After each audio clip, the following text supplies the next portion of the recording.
Good morning, everybody. Mike Vacchi, PrincetonTrader.com, here for NTMarkets.com with your Monday morning pre-market webcast. Okay, S&P 500 E-mini futures daily chart, and what we had on Friday was a very tight range, very non-committal type candle. We did see resistance at the yellow line there, which is the 100-day exponential moving average. The 100-day also has proven to be resistance in the overnight. It's sitting at 2013 quarter. Friday was a frustrating day. I got pretty frustrated on Friday. It just when the volatility kind of comes out of the market and it gets really choppy after having a lot of big range days, the best thing you can do on a Friday is to say, you know what, I'm not going to trade this anymore. I will come back on Monday when the market decides what it really wants to do. And that was Friday in a nutshell for me. So, some tapes are great tapes to trade, and some tapes are Friday. So, as we head into today, in the beginning part of this week, we should see either a breakup or a breakdown. You can see it starting to get tight. You've got the 200-day exponential moving average up in the 2024 area. The upper band's up around 2031. If the bulls can conquer 2014, I would fully expect them to go see 24. The 200-day exponential moving average is the ultimate determiner of who's in, longer-term control of the tape.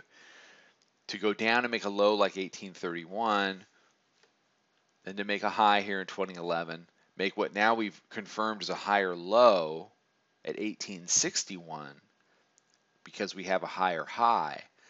To have that dynamic not go and touch a major area like the 200-day exponential would be unusual. So at some point early this week, we really should test 24. An inability to get through the 100 would be a sign of, it depends on your spin. You could say it's a sign of weakness. You could say it just needs a rest for a move higher. If we pull back, I'm going to be looking at the weekly pivot, which is at 1986.40, and the 50-day, which had been resistance, tried to be resistance again, broke above and became support late last week. That's sitting at about 82. So 82 to 86 is going to be very important on a pullback.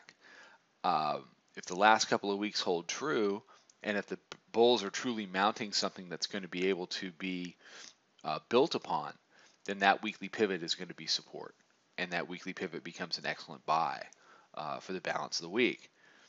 If this is simply a prolonged rally up to the area of the 100 or the 200 or whatever, when we break down, we should break back through the weekly pivot, break back through the 50, and go back to work on the mid-band.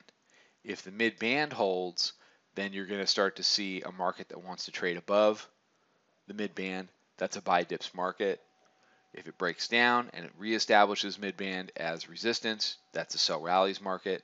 So we're really in kind of a way station for what this next move is going to be.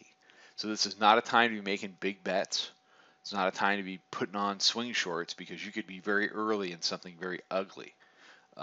So just back off, let the thing decide what it wants to do, and then trade it from there. There'll be more than enough handles to be made whether we break up or we break down. All right. Everybody have a great day. Follow us on Twitter at Princeton Trader. Check out the website, PrincetonTrader.com. Come check out the chat room. Join us Wednesday after the close for the webinar. I'll be back tomorrow morning with another webcast. Trade them well, everybody.